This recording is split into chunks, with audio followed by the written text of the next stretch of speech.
Patuloy na maalinsangan ngayong araw ng Easter Sunday sa halos buong bansa iiral. Maliban na lamang sa ilang bahagi ng southern part ng Mindanao na makakaranas pa rin ng mga kalat-kalat na pag-ulan bunsod ng Near Equatorial Trough System. At posibleng highest peak ng temperatura na mararanasan sa Metro Manila inaasahan this coming week. Kagaya nitong last year na umabot sa halos 39 degrees Celsius last April 26 last year. At magnitude 5.2 nagpayanig sa malayong dulo ng Sarangani, diyan sa may bandang Balut Island, Davao Occidental.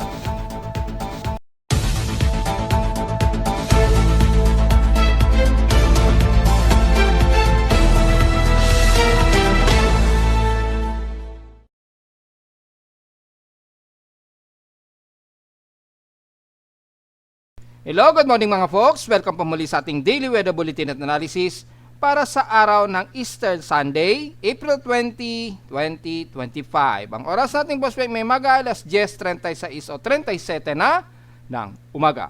Since ito na ang magiging last week, inaasahan natin mga last week na ito ng April ngayong taon, inaasahan na natin ang pinaka-highest peak ng temperatura this coming weekdays. Kagaya last year, umabot sa pinakamataas na naging temperatura namin nitong 26 ng April last year, 2024 po yan. Umabot sa highest of 38 to 39 degrees Celsius ang temperatura namin last April 26. So since araw ngayon ng 20, inaasahan natin itong week na ito ay magiging pinaka-highest peak ng temperatura ang maitatala natin. So inaasahan natin na magiging mas mainit pa ang ating magiging temperature o highest peak nitong weekdays. Hopefully, hindi po mangyari yan kagaya last year. Pero at least medyo makapaghanda po tayo kapag ganun, o mangyari muli ang ganun katinding init gaya last year. So, may record po kasi tayo niyan ng nakaraang taon na nagkaroon ng highest recorded temperature sa amin sa Caloocan. Umabot nga po ng 38 to 39 degrees Celsius ang naging heat index. Kung babalikan natin yung ebidensya natin sa ating station records for last year, 2024, ang naging highest peak na temperatura sa amin last April, ayan, umabot po ng 39 degrees Celsius. April 26, April 27 last year. Highest na na-recorded sa amin, 39 degrees Celsius, na pinaka-highest peak na po yan ng temperatura. And then, after nyan ay slowly nagde-descend na siya pagpasok po ng month of May. Mapapansin ninyo yung pattern ay nagde-descend na siya pagpasok po ng May. And then pagdating ng bandang katapusan ng May, mga bandang 25, May 25 to 26, nagkakaroon na tayo ng mga localized thunderstorms dyan. Bagamat umiiral pa rin ang mataas na temperatura. Yan. Kahit June na, mataas pa rin ang temperatura.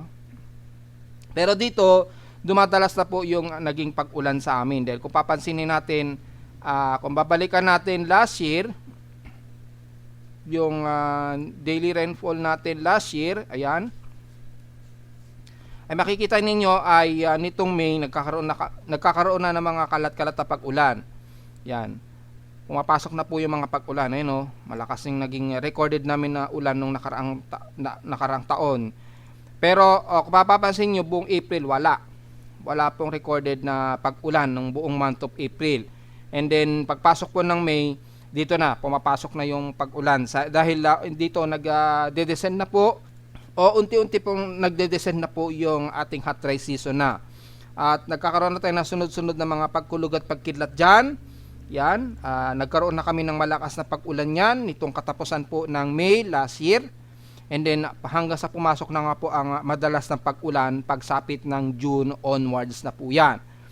So mapapansin ninyo, despite na maalinsangan pa rin o medyo maalinsangan pa rin sa amin sa Caloocan ng May, pero at least nakakaranas na kami ng mga kalat-kalat na pag-ulan. So medyo naglalaro na yung temperatura niyan that month nung nakarang taon. Pareho din nung nakarang taon, nung April, wala ring recorded na ulan kahit isa sa amin sa Caloocan. So inaasahan natin ngayong taon ay ganyan din ang mararamdaman natin o mararanasan natin pagdating ng pagpasok po ng May or nitong katapusan, naasahan na natin na magiging highest peak. Makikita naman ninyo sa records, yan,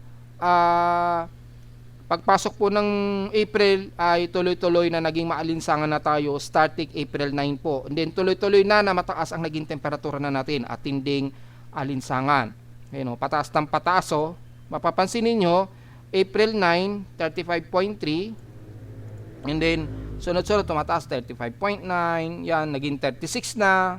Yan, nagiging 36.8, nagiging 37. Pataas ng pataas. So expected this coming week, itong darating na week, mas mataas pa magiging temperatura natin. So, yan yung pinaka magiging highest peak natin this coming week. Between yan, itong starting bukas po ng Lunes hanggang sa maghuhuling araw na ng 30 this coming April 30. So, yan po yung pinaka matinding temperatura o peak na natin ngayong buwan. So medyo ready pa rin tayo kahit sakaling hindi mangyari yan or maaaring mangyari, dahil may record po kasi tayo nung nakaraang taon na naging peak yung ating April hot dry season natin, at may record po sa amin sa Caloocan. So at least medyo ready tayo kung sakaling tuloy-tuloy ang pagtaas o pinaka highest peak na magiging temperatura natin. Samantala sa ating thunderstorm watch, nakataas ang NCR muli. Well, ang forecast niyan 12 hours din, so stationary magiging forecast, pero base dito sa ating forecast and prediction ay mostly partly cloudy lamang ang forecast natin, at mukhang isolated lamang magiging pag-ulan at maliit ang tsansa. Hanggang bukas po yan ng Lunes, hanggang Martes po yan, so within 3 days po magiging napakamaaraw ang ating panahon. Pero dito sa ating thunderstorm watch, nakataas pa rin ang forecast within 12 hours. Sa iba't bahagi ng Metro Manila, Bulacan, Rizal hanggang Cavite na yan within 12 hours. Sa bandang Southern Luzon naman, ang Bicol region nakasama rin, at sa bandang Visayas, most especially Eastern Samar po yan o Southern Leyte area. So nakatapat yan sa ating dagat Pasipiko. So matik na yan kung magkaroon kayo ng mga isolated rain showers maghapon. Ganon din sa may bandang Northern Luzon, kasama ang Cagayan Valley, Ilocos Norte within 12 hours daw. Well, maganda yan kung ulanin sana. So wala tayong magiging problema kung ulanin tayo, para naman makontrol yung grabing init at alinsangan natin. Samantala sa ating current conditions sa bakas, gloomy at mahangin pa rin, at ilang few clouds pa rin ang umiiral dito sa amin sa Caloocan. So tuloy-tuloy pa rin. At expected ang mga matinding heat index ang maranasan pa rin natin. Sa lowest temperature nito lang, naka-weather station kaninang 5:43 AM, nakapagtala kami ng lowest of 26.9 degrees Celsius. Kahapon, halos magte-37 o eksakto, 36.9 degrees Celsius. Ang grabing alinsangan sa amin sa Caloocan, na i-record ito kahapon ng hapon at 2:53 PM. So, ibig sabihin ay nalagpasan niya ang highest temperature, at ito na ang naging pinaka-highest na temperatura namin for the month of April 2025. At gaya ng inaasahan, maaari pang mas tumaas yan to 37 degrees Celsius, lalo na this week. Ay posible pang umabot yan sa 38 degrees to 39 degrees Celsius, kaya maghanda-handa pa rin mga folks. Ibig sabihin sa heat index namin, well, grabe rin ang naging init sa amin kahapon, pero nasa 49.6 degrees Celsius ang naging heat index sa amin kahapon. So hindi pa rin siya umabot at least ng 50 degrees Celsius heat index. Kung tatabi naman natin sa PSC extremes and past 24 hours, mas nangunguna pa rin ang San Jose sa Occidental Mindoro na nakaranas ng 38 degrees Celsius, ang grabing init sa kanila. Sa Baguio City, stationary at 18.2 degrees Celsius lowest temperature, at sa Iloilo naman ang hinatuan, nakaranas sila ng at least 28 mm lamang na katamtamang ulan. So medyo tumataas po yung Chandler Fire Index nasa moderate po ang Chandler Heat Index, Chandler Fire Index, Ibig sabihin po nasa moderate ang tsansa na mataas ang tsansa na magkaroon ng sunog, lalo na sa kanluran pa rin ng Northern Luzon. Binanggit na natin yan kahapon, so asahan na mag-iingat po ang kababayan natin. Bantayin po ang ating mga paligid, na lalo na yung mga fire prone areas. Asahan po na magiging mas drier po ang paligid ninyo, at asahan ang mabilis na pagkalat ng apoy, lalo na sa mga kagubatan natin na madaling matupok ng apoy. So bantayin po nating maigi. Kung maaari, medyo magwisik tayo ng tubig sa paligid, medyo basa-basain natin yung ating mga halaman o yung mga grass o paligid, para makontrol ang pagtaas ng fire index. So nasa 10.2% po ito. So sa 100% may 10% na may tsansang magkaroon ng mabilisang kalat ng sunog. So mag-iingat po tayo mga folks ha. Lagi natin pinapaalalahanan yan. Sa atin namang outside humidity, 65%, medyo drier po tayo at tumaas ito ng 3% since last hour. At sa ating atmospheric pressure, nasa 1011 hectopascals tayo and steady ito since last hour. So ibig sabihin hot dry po tayo ngayon, so huwag masyadong magpapainit o magpapabilad. Sa ating high tide and low tide status ay nasa moderate sea level po tayo sa expected. Magha-high tide yan maya-maya pa po. Kung sisilipin natin kung aabot ba sa 1 meter ang sea level, yes, mga mamayang 1:42 po na hapon aabot sa 1 meter ang taas ng sea level. So malalim-lalim po ito. Well, linggo ngayon, hopefully wala namang pumapalaot. Kung meron man ay wala po tayong problema mamayang hapon. Medyo mataas ang sea level natin. Pero sa mga maliligo ay alalayin po natin yung mga chikiting natin na lumayo sa pangpang ng karagatan dahil mamayang 1:00 mahigit ay magiging mataas ang sea level natin. So pag-ingatan po natin kung may mga nagbi-beach goer pa rin kahit ngayong araw ng linggo. Samantala sa space weather status, naka G1 minus storm ulit tayo. So sunod-sunod pa rin po, magtaas ng ating geomagnetic activity index. May mahigit sa 5 at mataas ang warning at nitong 8:56 AM lamang. Oras natin sa Pilipinas, naka-indicate ito na nag-arrive ngayon lamang umaga. So nakataas sa G1 minor at expected ang 60 degrees geomagnetic latitude, mahinang power peak with fluctuations. May mga minor impact ng satellite operations, yung low drag, pero maliit lamang na tsansa at auroral visual mga folks. Hanggang at least KP index o G1 geomagnetic storm ang naka-forecast, pero dito hanggang active ang naka-forecast ngayong araw, April 20 po yan, base dito sa NOAA scale o observe 3 KP index ngayong araw, base dito sa data feed ni NOAA. So maaaring hanggang minor storm ang mangyayari.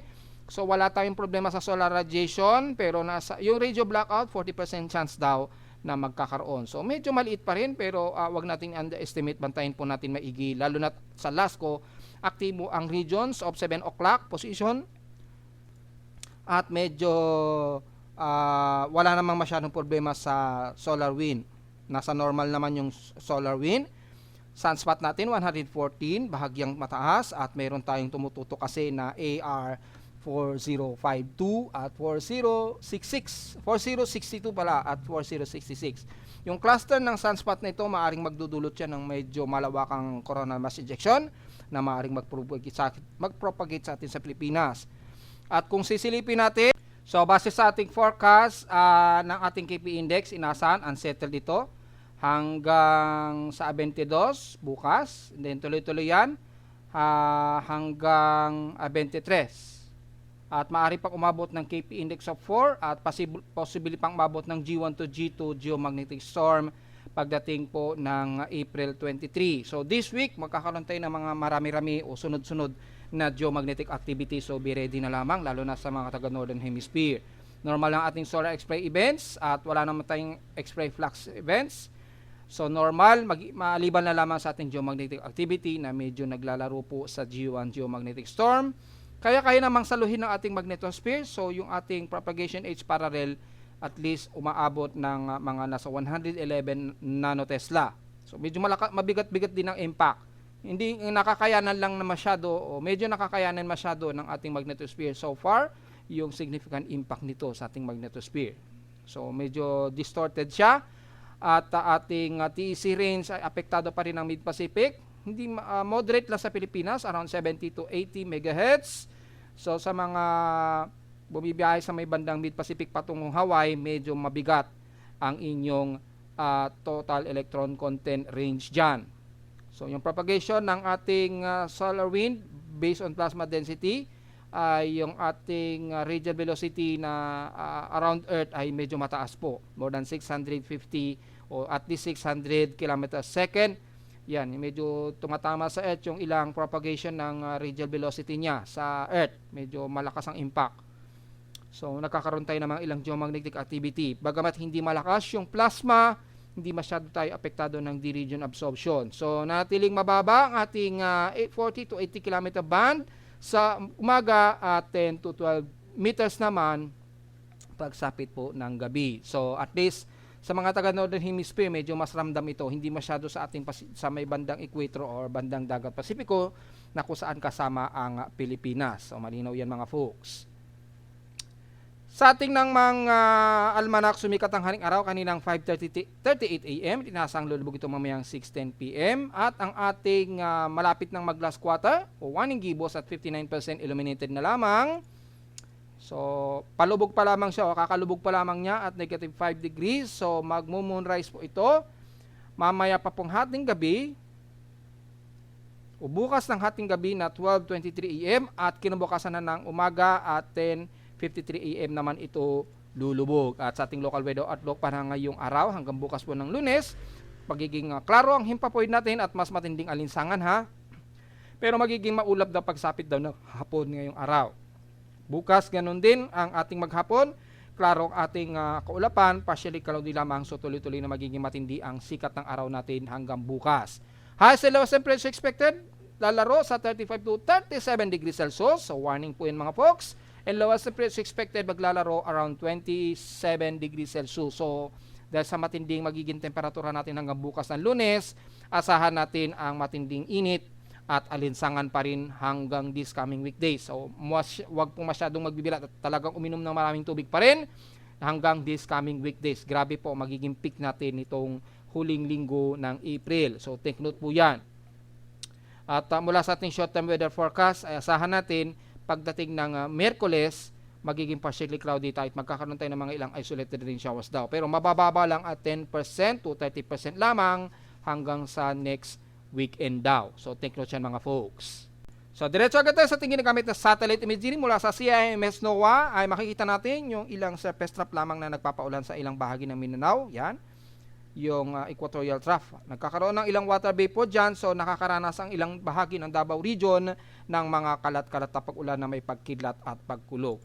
Kung titingnan natin sa water vapor, mataas ang water vapor dahil nga po sa umiiral na near equatorial top dito sa may katimugang bahagi ng Mindanao sa may Davao Region, nagkakaroon po ng mataas na saturated water vapor na maabot ng 55 millimeters yung water vapor dyan, kaya nagkakaroon ng pagbuhos dyan sa ilang bahagi ng Davao Region. So kung lalapitan natin ito at gagamitin natin ng ating heavy rain potential range, ilang bahagi dito sa may bandang Davao Oriental, kasama na ang City of Davao, ilang bahagi ng General Santos and the rest ng Sorsogon area, maulap at magiging kalat-kalat ang pag-ulan ninyo na may ilang heavy rain showers po. So mula dyan sa may bandang Mati, Governor Noroso ng Davao Oriental, kasama na ang ilang bahagi ng Davao de Oro, the rest ng Davao del Norte, all the way hanggang Davao del Sur at Davao Occidental. Mas maulap tayo ngayon dyan na may makakaranas kayo ng mga ilang moderate na heavy rain showers na may mga pagkulog at pagkidlat. Ganon din ang epekto sa may bandang South Cotabato. So ilang areas ng Sorsogon area mula Suntal Cadarat. Kasama na ang Takurong, pataas na yan ng area ng Maguindanao del Sur, Maguindanao del Norte, North Cotabato, and the rest pataas na yan ng bandang Lanao del Sur area. Bagamat dito sa may bandang Lanao del Sur, ilang bahagi ng Northern Mindanao, mas maalinsangan tayo ngayon dyan. Ilang partikaw din lamang umiiral, kasama na ang ilang bahagi ng Surigao area at Caraga area, mula dyan sa may bandang Agusan del Sur at Surigao del Sur, na medyo mas maaraw tayo dyan, na may ilang partly cloudy lamang. So, mga isolated lang din na mapag-ulan, lalo na sa hapon o sa gabi o madaling araw ang mararanasan. Pero ngayong umaga, mas maaraw po ang inyong bahagi dyan, kasama na ang buong bahagi ng Surigao del Norte. So, kasama na ang Dinagat Island at Siargao dyan, and the rest ng Northern Mindanao. Mula dyan sa may bandang Misamis Oriental, kasama na ang Cagayan de Oro, and the rest patungo dito sa may bahagi ng Lanao del Norte. Magkaroon man kayo ng mga kalat-katapag ulan, kasama na ang Bukidnon, mga isolated lamang dito, at may depende sa traversing ng surface trough dito sa may katimugang bahagi ng Davao Region. Hindi kagaya sa buong Davao Region na nakakaranas ngayon ng mga moderate and heavy rain showers po. So medyo maganda yan para makontrol po ang grabing init at alinsangan sa inyo. Maulap din ang Zamboanga Peninsula pagpasok dito sa buong bahagi ng Osamis City o Misamis Occidental and the rest ng Surigao del Zamboanga del Norte at Zamboanga del Sur at Sibugay. Magiging maulap kayo dyan. So asahan ang isolated rain showers and localized thunderstorms na iiral. Ganon din sa dulo ng Zamboanga City at ilang bahagi ng Basilan at Tulusulo na magiging particular dito mostly cloudy kayo dyan. Magkaroon man ng pag-ulan, isolated lamang ito at mga ilang pagkulog at pagkidlat. So, generally, ang bahagi ng Mindanao na medyo maulan pa rin. Sa may bandang Visayas naman, ilang bahagi sa may bandang Negros Region, katimugan ng bahagi ng Negros Oriental, sa may bandang Negros Region, ay maulap kayo dyan. So, medyo nagkakaroon kayo ng mga ilang partly cloudy. Pero yung chance na pag-ulan, typically mga ilang light rain showers na hindi naman tumatagal ng more than 30 minutes.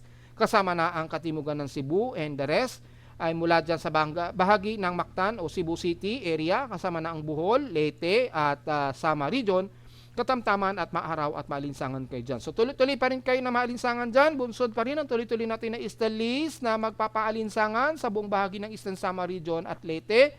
Magkaroon man kayo ng mga kalat-kalat at pag-ulan sa hapon, maliit ang tsansa lamang ito at maaring hindi lang tumatagal o pandalian lamang o panandalian na magiging buo. So, patuloy-tuloy kayo magiging humid at maalinsangan dyan. So, wag din masyadong magbibilad at uminom ng maraming tubig. Kasama na ang southern part ng Luzon and the rest ng Mimaropa at Bicol region. And the rest mula sa may bandang Calabarzon area, pataas na yan ng Metro Manila, Central Luzon, and the rest ng buong Northern Luzon, katamtaman maaraw at grabe ang magiging alinsangan natin maghapon ha. So mula dyan sa bahagi ng Bicol region, ilang maliliitan lamang na kaulapan ang iiral, maging sa hapon. So medyo tuloy-tuloy tayo na magiging mas maalinsangan sa buong bahagi ng Luzon maghapon mga folks. Be ready at uminom na maraming tubig dahil expected ang heat stroke dahil sa magiging mas matindi ang ating magiging maalinsangan lalo na sa mga susunod na araw. Nitong huling linggo ng April 2025 na magiging mas mainit ang ating temperatura at mas maalinsangan. So iwasan ang magpa-dehydrate dahil mabilis po na makaka-dehydrate ang panahon ngayon nitong katapusan ng April. So wala tayong masyado magiging komento dahil halos buong bahagi nga po ng Luzon hanggang Southern Luzon and the rest ng Visayas, mainit, maalinsangan at hot dry weather talaga tayo. Tuloy-tuloy yan hanggang this coming week. Hindi masyado sa bandang Mindanao dahil dito mas malapit ang range ng ITCC dito sa may bandang Indonesian Peninsula. Kaya yung surface trap o yung near equatorial trap na nagtatraverse dyan sa may bandang Davao Region, mas madalas nakakaranas sila ng mga kalat-kalat na pag-ulan na may pagkidlat at pagkulog. Pero generally ang buong bansa, patuloy tayong magiging maalinsangan dahil sa mas tuloy-tuloy na easterlies na grabe ang init na dala. At dahil wala naman tayo binabantay na anumang sama ng panahon, maging sa ating mga West Pacific Basin, negative pa rin tayo. Tuloy-tuloy pa rin ang easterlies natin base sa ating global spectral model. So wala tayong magiging komento dyan. Ayan, tuloy-tuloy pa rin pong init na dadarmahan natin ngayong katapusan. Wala tayong low pressure area, manatiling mataas.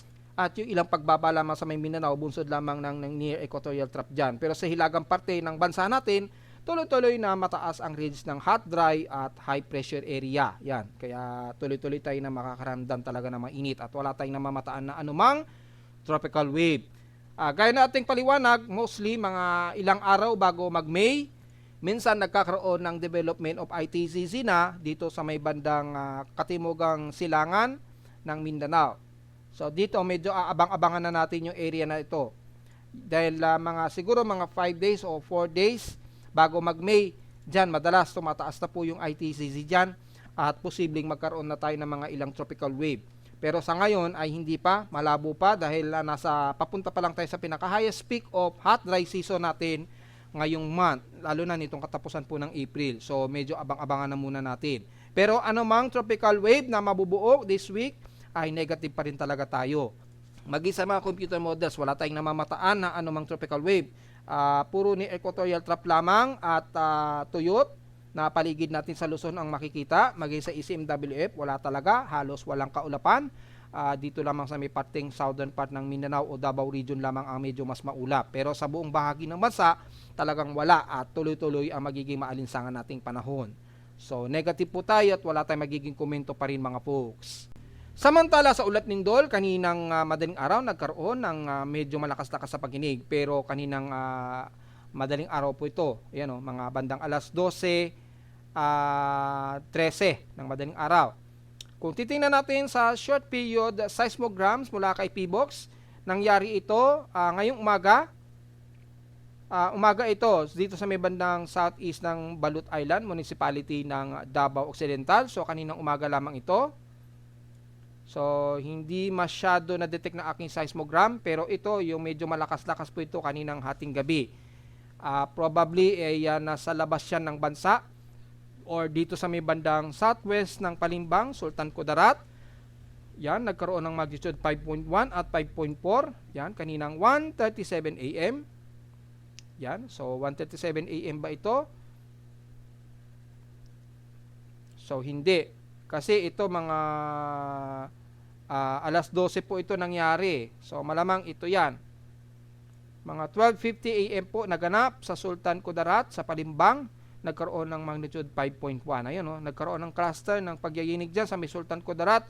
So medyo dumadami po yung cluster ng pagyayinig dyan sa may bandang Palimbang. So medyo abang-abang po tayo. Mukhang gumagalaw yung fault line dyan sa area na yan. Malamang ito, yung fault line na ito ng side step, dextral po ito. So medyo nagkikiski siguro o gumagalaw itong fault line na ito. Kaya nagkakaroon ng medyo pagyayinig sa malapit sa baybayin ng Palimbang, Sultan Kudarat po. Yan, nagkaroon ng magnitude 5.1. So ingat na lamang po mga folks, at dahil dyan ay nagkaroon ng aftershock siya kaninang 1:37 AM po. So medyo ito yung na-detect kanina. Dito kasi mga bandang alauna po ito eh. Pero dito mga, ito yun, malamang ito yun. Yan, ito yung sa may Sultan Kudarat at yung aftershocks niya. Yan, mga 1:40 o 40. So ito malamang ibang bansa siguro ito, mga around kung international 16:14, mga 16:14 AM ng madaling araw. Kasi ito 12:11 AM. Malamang ito 'yun, Palimbang, nagkaroon ng Palimbang din. So tatlong aftershocks. Ito yung primary earthquake. Yan. Ayun, 12:11 AM. Ito nga yun. Pero dito 12 o 12:13 po nag-arrive. Malamang dahil malayog. Sa Mindanao kasi nang galing. Mababaw, 1 kilometer depth lamang at magnitude 5.4. So nagsunod-sunod po siya na aftershock. So medyo bantayin po natin mga folks ito. So mag-iingat po tayo ha. Mukhang maraming aftershocks ang naganap dito sa may bandang Palimbang. Medyo alisto po tayo dyan mga folks. At after nyan, mayroong mga sunod-sunod na magnitude 4 sa may aftershocks pa rin ng Palimbang, Sultan Kudarat. Isang magnitude 4.3, 0.41. So maraming sunod-sunod po naging aftershock sa may bandang Palimbang. So medyo bantayin po natin maigi. At nagkaroon ng another magnitude 5.2 dito naman sa may bandang Balut Island, sa Davao Occidental. Mas malayo naman ito, hindi kagaya sa may bandang Palimbang na mas malapit. Yan. Oops. Yan. Hindi kagaya nito, mas malapit po sa may bandang Sultan Kudarat. Hindi gaya nito, malayo. Mas malayo ito sa may bandang Balut Island. At least ito medyo safe. Maliban na lamang dito. Dito nagkaroon ng cluster. 4 na malakas na aftershocks. Ayan, lumabas dito sa may bandang Palimbang. So medyo yanigin po dyan ha. Medyo alisto po tayo mga folks. So far, yan lamang ang medyo aktibong pagyayinig ngayon mula kaninang madaling araw po sa may bandang Palimbang, Sultan Kudarat. Then after, sumunod na lamang yung sa may bandang Balut Island, which is napakalayo naman sa kalupaan ng bansa. So marami-rami ang mga naging pagyanig. At kung sisilipin natin yung historical earthquake natin for the month of April, dahil nagkaroon ng sunod-sunod dyan sa may bandang Sultan Kudarat. Yan, nakaka-total of 594 na po tayo. So halos 600 na po ito mamaya kapag nadagdagan pa ng mahigit 6. Nasa 573 dito. 570 dito is magnitude 2.0 pataas, 17 sa magnitude 4.0 pataas, at 7 ang ating naging magnitude 5.0 pataas ngayon. Dahil nadagdagan po ang pagyanig, lalo na dito sa may bandang Sultan Kudarat nga po na nagsunod-sunod kaninang madaling araw pa. Yan o. So ingat po tayo mga folks, lalo na sa mga taga-Sarangani dahil medyo yanigin ngayon ang parte ng yan. So nasa total of 594 na po tayo, at pinakamarami pa rin sa may bandang Mindanao ang may mga malalakas na pagyanig pa rin. So ingat po mga folks. And so far ay baka umabot pa ito sa at least 1,000 earthquakes sakali bago matapos ang month of April 2025. At narito naman ating 3-day 20 weather forecast para Sunday, April 20.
analysis para sa araw ng Easter Sunday, April 20, 2025. Huwag mo kalimutan na mag-like, share, and subscribe po sa ating YouTube channel at visit lamang anytime sa ating website na www.pimoweather.com para sa iba pang detalye na gusto malaman na hindi natin isama ngayong araw sa ating report. Well, alinsangan lang talaga ang magiging weather systems natin at wala na pong iba. Swertehan na lamang kapag kainulan po sa inyo dyan sa lugar na kung saan matindi rin ang alinsangan. At visit lamang sa ating website sa gusto malaman pa rin pinaka-dynamic events mula sa aking bagong maintenance na weather station ko. So, very fresh ang ating mga aparato ngayon at 100% operational muli ito. At visit lamang din at so gustong malaman ang pinaka-dynamic events mula sa reading mismo na aking aparato sa Caloocan at sa data feeds mula sa iba't ibang weather agencies. Maraming salamat po mga folks and happy Easter Sunday po sa ating lahat.